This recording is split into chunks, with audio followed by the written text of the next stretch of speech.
I am so happy to be with you again today. It feels like coming home to a family that I have felt very bonded with.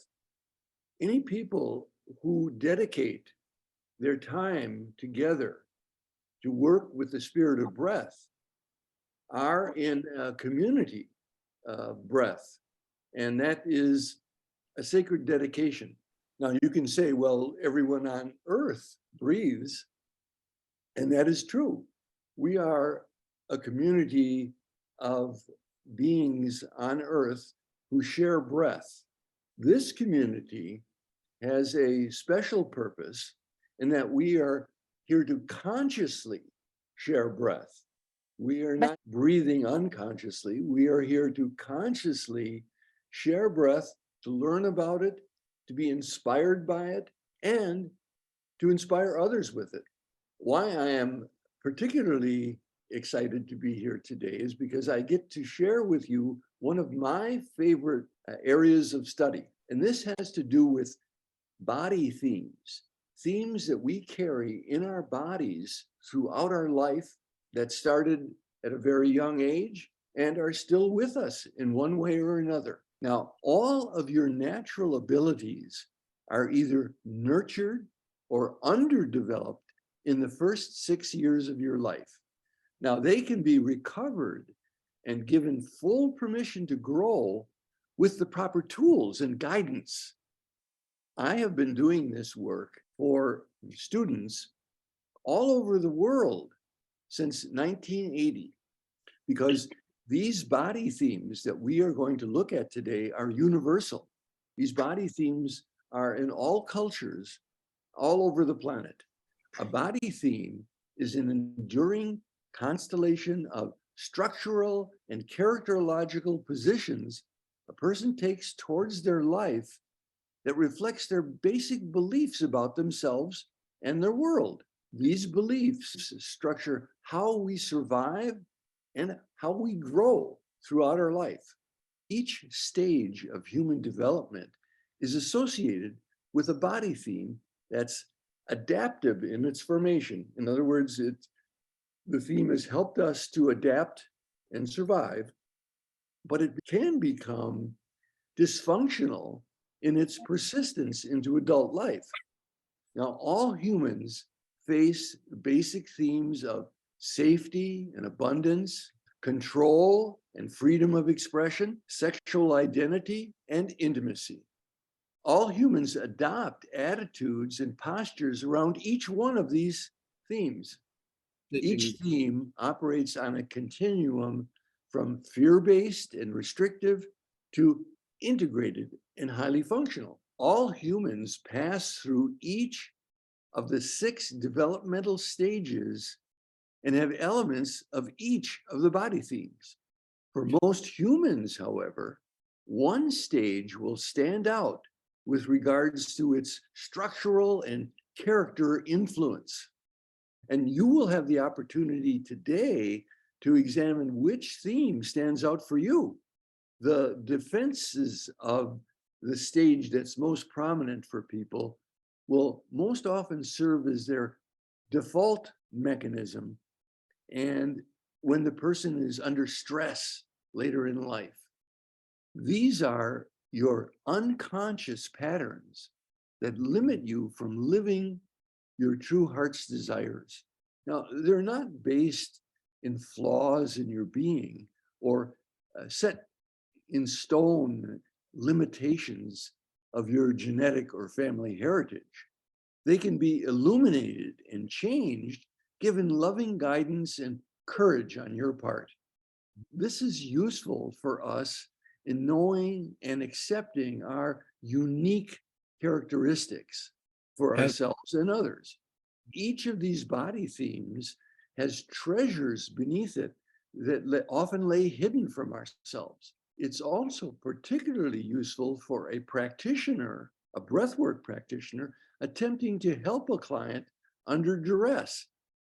As a practitioner, you can assess and successfully address your client's core issues with techniques that help them integrate both sides of their brain. We all go through each of the 6 early developmental stages, and we take postures regarding them. These postures make up our character, often throughout our life. Our bodies reflect these decisions and will disclose them in your posture, your movement, and your quality of functioning. Today, we're going to identify areas of physical, emotional, and mental holding so that we can move from less to more integrated functioning. And as such, we're going to be able to support others in their integration. If not by formal teaching, then simply by our example of leading in an integrated, joyous life. So I'm going to give a brief synopsis of each theme, and then I will share the drawings of the body themes and also a little video clip, which will allow them to see the exercises that we're all going to do. We're going to start with the first theme is called Psychic Sensitive. And the basic concern in this first theme is our safety in life. The body theme that portrays one's basic sense of safety and groundedness is called Psychic Sensitive. This is the theme that develops even before birth, during birth, and immediately after birth. When this first period is highly stressful, a pattern can develop in the body as of holding together against the fear of being hurt, or in the extreme, a fear of annihilation. This leads to living outside the body, or mostly in the mind. Their belief becomes, I'm not safe in my body or in the world. And their defense becomes, I'm a free spirit, unattached to the world. So on the left-hand side is the psychic sensitive that is less integrated. And on the right-hand side is the psychic sensitive that is more integrated. When I'm frozen in fear, my face is more mask-like and my eyes are blank and the shoulders are stiff. When I'm more integrated, I'm more expressive, engaging, more relaxed, more mobile, softer, balanced, more flexible, warmer and alive. And this is what we're doing as breath workers. We're helping to unfreeze that frozen holding pattern to bring up a greater sense of presence and aliveness. So breath work, as I said, will help the psychic sensitive by tuning into their challenges in their life. When holding patterns and traumas are released, a flow and a balance are restored. The compensatory defenses of escape from the body to other realms become integrated into strengths of sensitivity and artistry that are treasures in our world. Many of the world's most prominent artists and theoreticians have displayed integrated psychic sensitive themes. Breathwork that's tuned into the challenges that psychic sensitives have of taking in a full inhale doesn't force them to breathe too much, doesn't overwhelm them or traumatize them. As a breath worker, if you recognize a person's psychic sensitive theme, you're not forcing them to breathe too fast and too hard. To help them gradually increase their ability to feel and be in their body. And this is restoring the sacred gift of fully owning the breath of existence. The body is then grounded, it walks safely on the earth, and its first chakra, the energy center that is vital in maintaining physical existence and groundedness on earth, is restored to full vibrancy. We are going to do exercises for each of these body themes now. So you'll need a place where you can see the video and also lay down, either on the ground or on a mat or on your bed or wherever you are. You're going to need a place to lay down. And I'm going to show you a video now of an exercise that we're all going to do together. This exercise is called walking on air.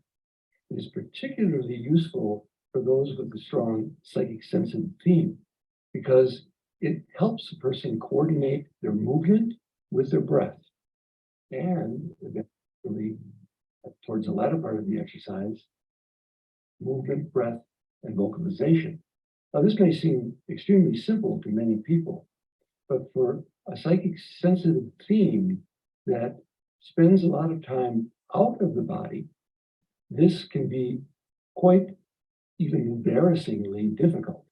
So have patience in doing this, either when you're doing it for yourself or as you're sharing it with someone else. So as Sherry is laying here now, I'm going to ask her to bring her knees up and her feet flat on the mat. She exhales, bring one up towards her chest. And then as she inhales, bring her foot back flat on the ground. And exhaling, bring the other knee up towards her chest. Foot down on the ground on the inhale.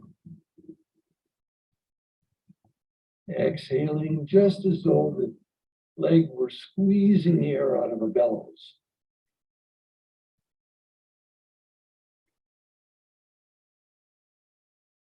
And this is not an athletic or stress exercise whatsoever. It should be done gently and easily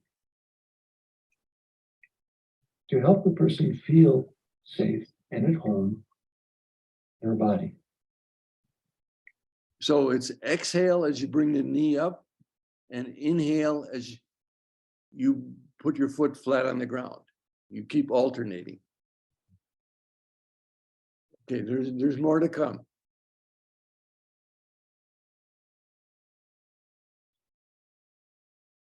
After the person has established a rhythm and feels comfortable with it, the next element is to say, as she's bringing her knee up towards her chest, I'm alive.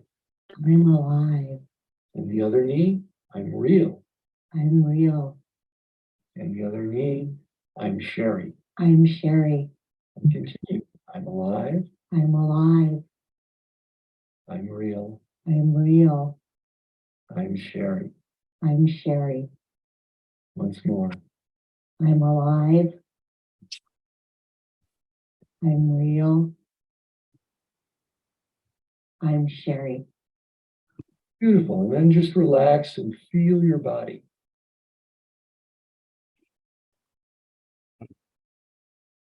You say, I'm alive, I'm real, and then you say your name. I'm Omar, or I'm Jim, or I'm Tagreed. We're going to just do this for 4 minutes. You can think of it like when you're bringing your knee up, you're squeezing the air out of your lungs. Put your leg down, you're opening your lungs up to take air in.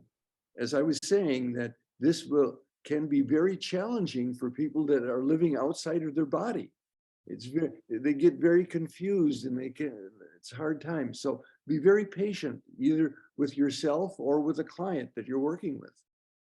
So just practice this and make sure at the end you add, when you bring the knee up, I'm alive. The next time you bring the knee up, I'm real. And the next time you bring the knee up, and say your name, and do that several times. So you get the feel of it, enjoy it. The purpose of this is to see if you can enjoy just the movement and breathing in coordination. Go ahead. Do not force any of the exercises, but just because you have difficulty doesn't mean that you are necessarily that body theme. For example, you might have a physical injury which made it difficult on your right knee.